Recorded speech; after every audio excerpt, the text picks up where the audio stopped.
السلام علیکم ورحمۃ اللہ وبرکاتہ۔ الحمدللہ، الصلاۃ والسلام علی رسول اللہ۔ شیخ رحمۃ اللہ علیہ سے سوال کیا گیا، عقیدہ اور امور دین وغیرہ کے بارے میں اہل سنت والجماعت کے کیا اصول ہیں؟ شیخ سے پوچھا گیا کہ عقیدے کے بارے میں اہل سنت والجماعت کے کیا نظریات ہیں، کیا ان کو عقیدہ رکھنا چاہیے، یہ ہے سوال۔ جواب میں شیخ کہتے ہیں، سنیے ذرا، ہمارے ہاں تو کسی نے نام اہل سنت رکھا، کسی نے اہل سنت والجماعت رکھا، کسی نے مومنون رکھا، کسی نے مسلمون رکھا۔ نام رکھنے سے بات نہیں، اصل میں وہ جو منہج کی پیروی کر رہا ہے اس کو کیا نام دیا جائے، یہ اصل میں حقیقت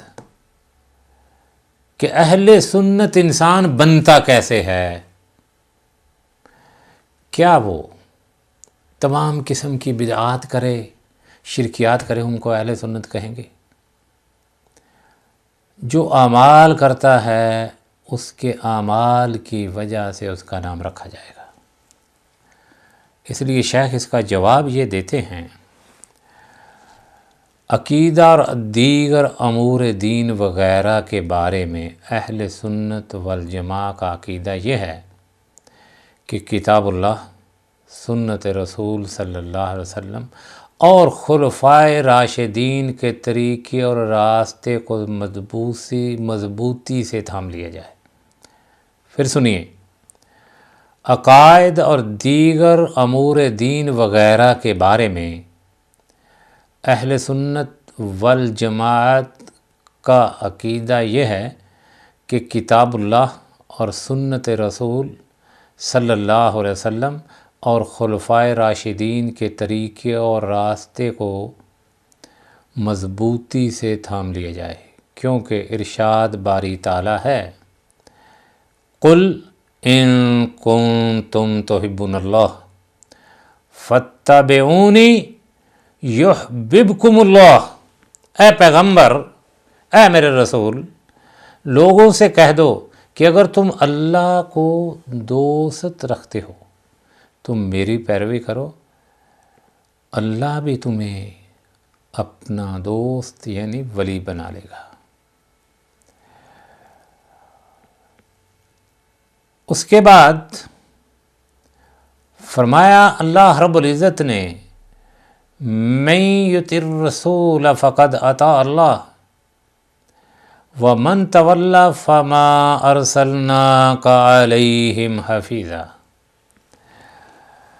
جو شخص رسول کی فرما برداری کرے گا تو بے شک اس نے اللہ کی فرما برداری کی، اور جو نافرمانی کرے گا تو اے پیغمبر آپ کو ہم نے ان کا نگہبان بنا کر نہیں بھیجا۔ رسول کا کام صرف دعوت دینا ہے۔ اللہ رب العزت آگے کیا فرماتے ہیں؟ فرمایا وما آتاکم الرسول فخذوہ وما آتاکم الرسول فخذوہ وما نہاکم عنہ فانتہوا۔ فخذوہ، پس اس کو پکڑو، اور جو چیز تم کو پیغمبر دے وہ لے لو، اور جس سے منع کرے اس سے باز آ جاؤ۔ خلاصہ بیان فرما دیا۔ سے بتا دیا کہ کوئی چیز کسی ملا کے کہنے پر ثواب نہیں ہو سکتی، جس کو دے لے لو، جس سے منع کرے رک جاؤ، یہ ہے شریعت۔ اور اگر ہم نے یہ کہہ دیا کہ اس میں گناہ کیا ہے، پرابلم ہو گئی، مشکل بن گئی ادھر۔ وما آتاکم الرسول، جس کو تمہارا رسول دے اس کو خذو پکڑ لو، اور جس سے رک دے رک جاؤ۔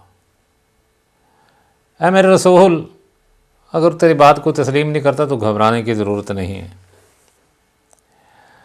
یہ حکم اگرچہ مال غنیمت کی تقسیم کے بارے میں ہے، لیکن امور شرعیہ کے بارے میں بالاولیٰ ہے، کیونکہ نبی اکرم صلی اللہ علیہ وسلم جمعے کے دن لوگوں کو خطبہ دیتے ہوئے فرمایا کرتے تھے، ہر جمعے یہ فرماتے ہیں، اما بعد فإن خیر الحدیث کتاب اللہ وخیر الہدی ہدی محمد صلی اللہ علیہ وسلم وشر الامور محدثاتها وکل بدعۃ ضلالہ۔ حمد و ثناء کے بعد بے شک بہترین بات اللہ کی کتاب ہے بلا شک، اور بہترین طریقہ محمد صلی اللہ علیہ وسلم کا طریقہ ہے، اور بہترین امور اور بدترین امور نئے پیدا کردہ یعنی بدعات ہیں، اور دین میں ایجاد کی گئی ہر بدعت یعنی نئی بات ہے، اور ہر نئی بات دین میں پیدا کی ہوئی گمراہی ہے۔ میں نے بے شمار مولویوں کو ہمارے ملک میں یہ سنا، کبھی وہ اس حدیث کو خطبے میں نہیں پڑھیں گے، اما بعد فإن خیر الحدیث کتاب اللہ وخیر الہدی ہدی محمد صلی اللہ علیہ وسلم وشر الامور محدثاتها وکل بدعۃ ضلالہ۔ صحیح مسلم۔ بے شمار الفاظ ہیں، اما بعد فإن خیر الحدیث کتاب اللہ وخیر الہدی ہدی محمد صلی اللہ علیہ وسلم وشر الامور محدثاتها وکل محدثۃ بدعہ وکل بدعۃ ضلالہ وکل ضلالۃ فی النار۔ یہ کیوں نہیں پڑھتا مولوی؟ اپنے آپ کو تو اہل سنت والجماعت کہتا ہے، سبحانہ، اہل سنت والجماعت سبحانہ کیا کہاں سے خطبے نکال لیے؟ یہ کیوں نہیں پڑھتا؟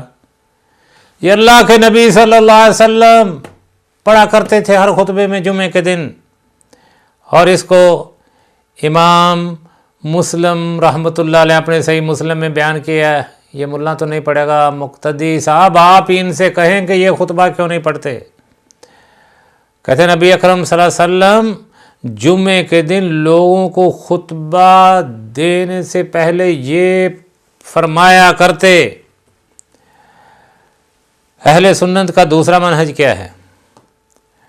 علیکم بسنتی وسنت الخلفاء الراشدین المہدیین تمسکوا بها وعضوا علیہا بالنواجذ وإیاکم ومحدثات الامور فإن کل محدثۃ بدعہ وکل بدعۃ ضلالہ۔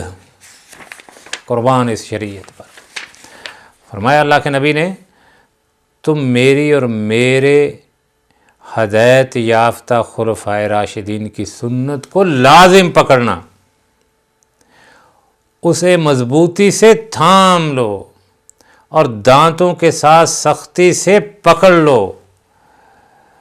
دانتوں سے پکڑنا ایسے یعنی چیز تشبیہ دی کہ مضبوطی سے چھوڑو نہیں، یہ تشبیہ دی۔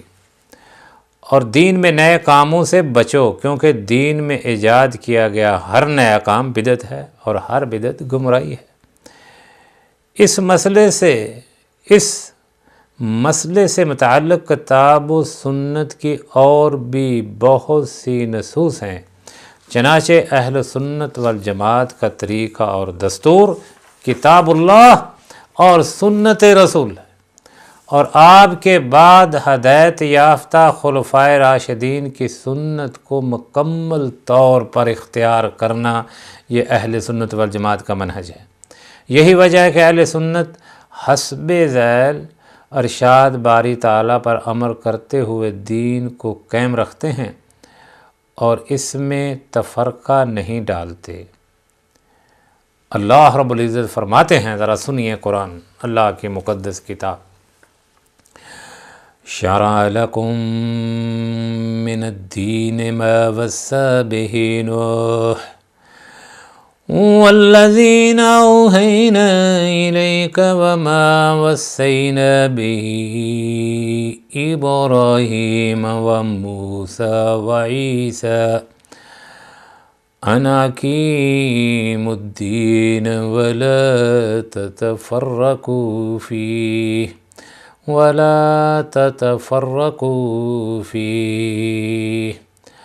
شرع لکم من الدین ما وصی بہ نوح والذین اوحینا الیک وما وصینا بہ ابراہیم وموسیٰ وعیسیٰ وَأَنْ أَقِيمُوا الدِّينَ وَلَا تَتَفَرَّقُوا فِيهِ، اس نے تمہارے دین کا وہی رستہ مقرر کیا جس کے اختیار کرنے کا نوح کو حکم دیا، اللہ کے نبی نوح کو، اور جس کی اے محمد ہم نے تمہاری طرف وحی بھیجی، اور جس کا ابراہیم اور موسیٰ اور عیسیٰ کو بھی حکم دیا تھا، وہ یہ کہ دین کو قائم رکھنا اور اس میں پھوٹ نہ ڈالنا۔ یہ ہے منہج اہل سنت والجماعت، اور وہی اہل حدیث ہیں جو سنت پر عمل کرتے ہیں۔ کہتے ہیں شیخ، اہل سنت میں اگر اجتہادی مسائل میں اختلاف ہے تو اس اختلاف کی گنجائش ہوتی ہے، اور یہ اختلاف دلوں کے اختلاف کا سبب نہیں بنتا میرے بھائی۔ یہی وجہ ہے کہ اہل سنت اجتہادی مسائل میں اختلاف کے باوجود الفت و محبت کے رشتوں میں منسلک رہتے ہیں۔ یہ بات نکتے کی کیا ایسے ہے؟ کہتے ہیں فرقہ اہل سنت والجماعہ، فرقہ نئی بات نکالنی اور اس پر عمل پیرا ہو جانا، اس کو فرقہ کہتے ہیں۔ فرقے میں اور مسلک میں فرق ہے۔ مسلک وہ منہج جو کتاب و سنت پر مبنی ہو، فرقہ جو ایک مسئلہ الگ نکال لیا جائے ثواب سمجھ کر، اس کو قائم رکھا جائے اور علیحدگی اختیار کر لی جائے اور کہا جائے کہ ثواب اس میں حرج کیا ہے۔ حرج کسی ملا کا کام نہیں، کسی کو چیز کو حرج نہ حرج ثواب گناہ بنانا، یہ شریعت ہے۔ جو آدمی دین میں نیا مسئلہ نکالتا اور اس پر عمل کرنا شروع کر دیتا ہے، اس سے مراد یہ ہے کہ اس آدمی نے جو دین مکمل ہے اس پر عمل نہیں کیا۔ جو دین محمد صلی اللہ علیہ وسلم پر نازل ہوا، اس دین پر اس کا ایمان نہیں ہے۔ اس لیے اہل سنت والجماعت کا طریقہ کار یہ ہے کہ کتاب اللہ و سنت رسول اور خلفائے راشدین پر وہ منہج پر عمل کرے، اس کو اہل سنت کہتے ہیں۔ دعا ہے اللہ رب العزت ہمیں حقیقی معنوں میں اہل سنت بننے کی توفیق عطا فرمائے، اور اللہ رب العزت ہمیں اس منہج میں، اس گروہ میں شامل کرے جس کو اللہ کے رسول صلی اللہ علیہ وسلم نے جنت کی خوشخبری دی۔ وہ منہج جو ہمیں اس مسلک پر چلنے کی توفیق عطا فرمائے کہ جو کتاب اللہ اور سنت رسول پر قائم ہو۔ اللہم صلی علی محمد وعلی آل محمد.